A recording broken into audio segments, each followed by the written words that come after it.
Natatandaan mo pa ba ang nakakaakit na ganda ng dalagang ito? Kung batang 90s ka ay napaka-imposibleng hindi mo nakilala ang noon ay 23 taong gulang pa lang na si Thalia dahil bago pa mauso ang mga Korean novelang kinababaliwan sa henerasyon na ito ay nauna nang inabangan at kumukumpleto sa araw ng mga Pilipino ang napakagandang palabas na Marimar. Sabi na lolo sa akin, galing daw ako sa isang pamilya na talagang ubod ng yaman. Na isang telenovela na pinagbibidahan ng napakagandang si Thalia na labis na pinagpantasyahan.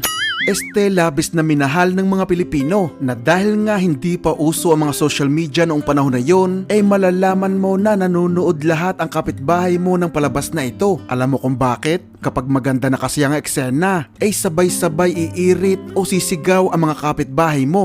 Yung dalang-dala sila sa eksena, kaya makakarinig ka ng malutong na mura kapag biglang nawala ng kuryente.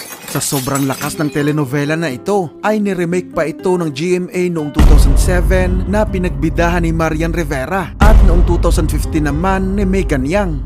Sa sobrang sikat ni Thalia sa mga Pilipino mga idol, ay naranasan itong magkaroon ng halos mala Beatlemania na pagtanggap nung pumasyal ito sa Pilipinas noong 1996. Lalo na nga mga idol at patok na patok din ang iba pa niyang telenovela tulad ng Maria Mercedes at Maria La del Barrio.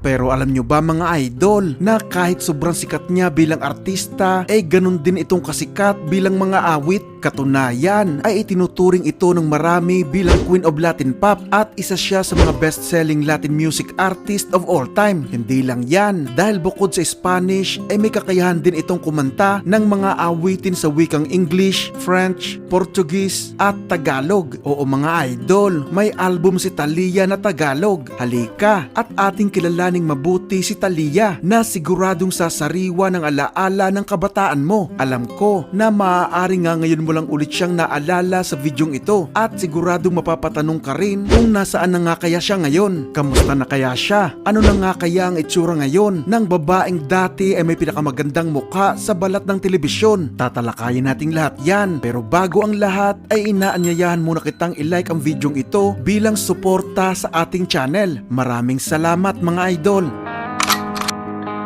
Welcome to Pilat Beach.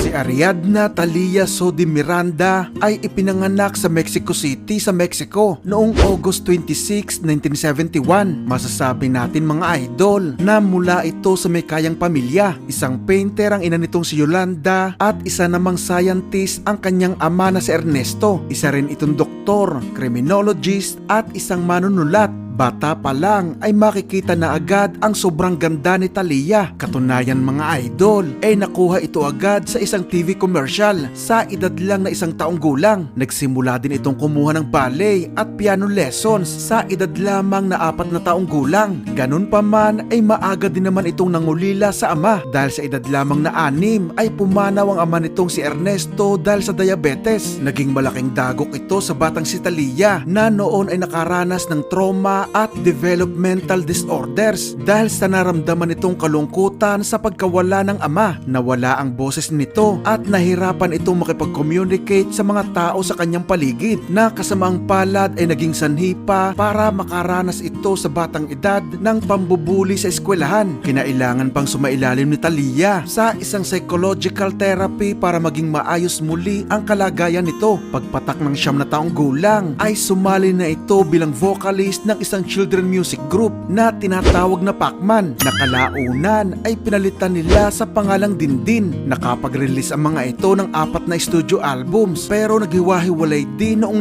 1984. Mula noon mga idol ay pansamantalang naging solo artist si Thalia at madalas nitong nakakasama sa mga projects ang bandang tinatawag na Timbiriche na alaga naman ng isang malaking media company na Televisa. Kalaunan ay umalis ang bokalista ng mga ito at naging pagkakataon yun kay Thalia para makuha ng naturang banda. Sa isang taon ni Thalia bilang bokalista ng Timbiriche ay dumating naman ang oportunidad para masubukan ang kanyang galing sa pag-arte noong imbitahan ito maging parte ng telenovelang Pobre Señorita Limantor. Kaya kasabay ng karera nito sa musika bilang miyembro ng Timbiriche ay naging maningning din ang karera nito sa pag-arte. Muli itong nakasama sa telenovelang Quinceañera kung saan mga idol ay kinilala ito bilang Best New Actress noong 1988. Dahil dito ay nabigyan na ito ng pinakaunang telenovela na siya na mismo ang bida, ang Luz de Sombra. Pero sa panahong yon ay umalis na siya sa banda at nagsimula na lumakad bilang solo artist. Ang nakakahanga dito mga idol,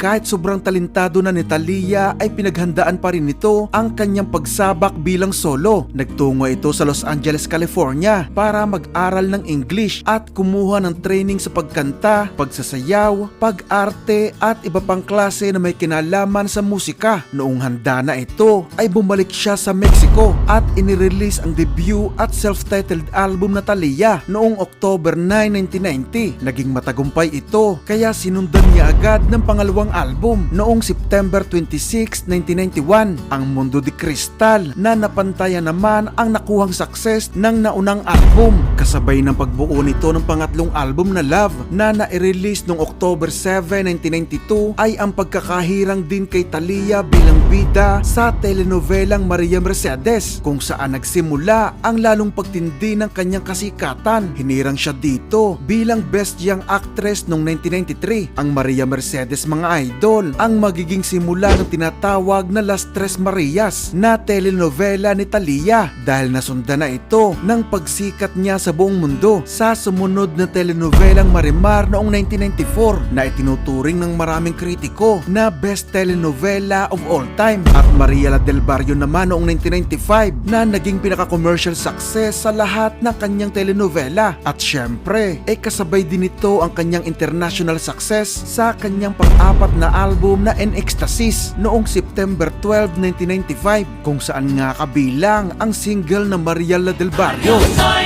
Por amor fue que todo pasó.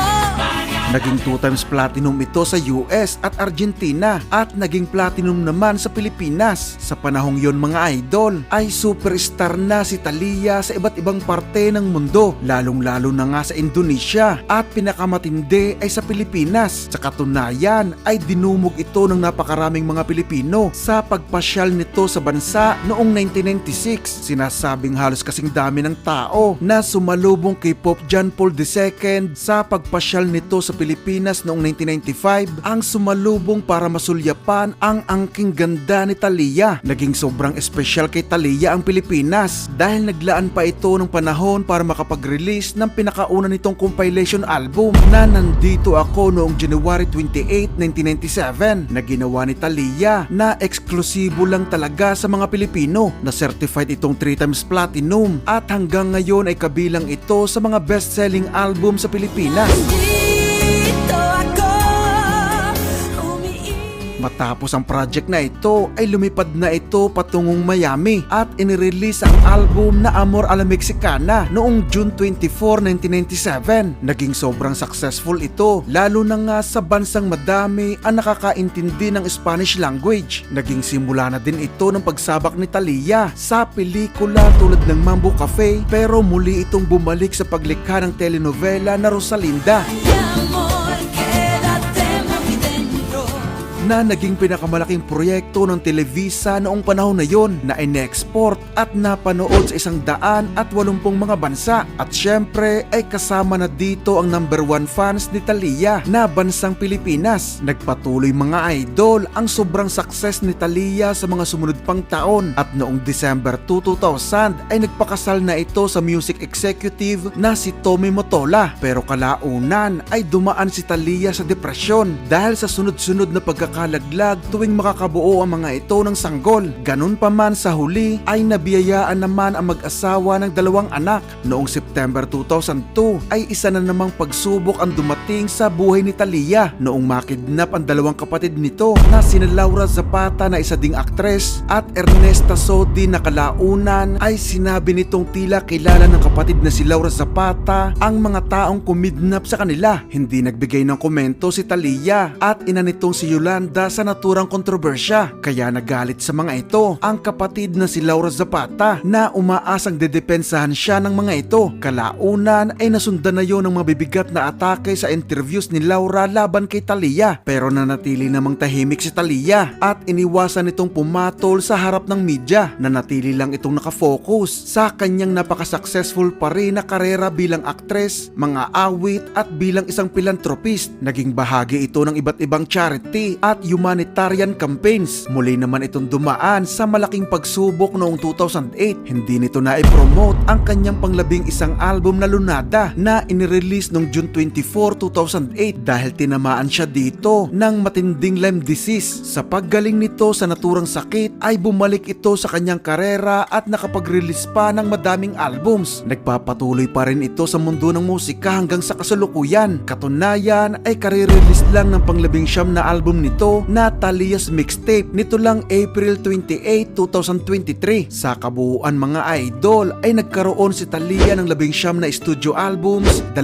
live albums, 24 na compilation albums, 6 na video albums, 85 music videos, 1 extended play, at 70 singles. Bumenta ito ng mahigit sa 50 milyong record sa buong mundo at itinuturing na isa sa mga best-selling Latin music artist of all time. Tinatagurian din ito ng maraming kritiko bilang Queen of Latin Pop at Queen of Soap Operas. Hanggang ngayon ay si Talia pa rin ang may hawak ng most rated telenovela sa kasaysayan ng Mexico na in-export at napanood sa 180 mga bansa nang hindi bababa sa 2 bilyong katao. Isang kasikatan na hindi pa siguro mawawala sa kanyang mga kamay hanggang sa ngayon dahil sa edad niyang 51 taong gulang ay para itong isang immortal na tila ba hindi tumatanda. Taglay pa rin ito ang napakaamo at nakakaakit na mukha. Sobrang ganda pa rin ang katawan nito at sigurado akong dudumugin pa rin siya ng tao kung isang araw ay maisipan nitong pasyalan muli ang Pilipinas.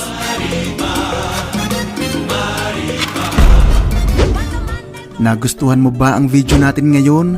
Kung oo, ay huwag mong kakalimutang mag-subscribe at i-click ang notification bell para lagi kang updated sa mga bagong kwento na tatalakay sa mga paborito mong banda. Pakilike na rin itong video bilang suporta sa ating channel. Maraming salamat sa inyong panonood.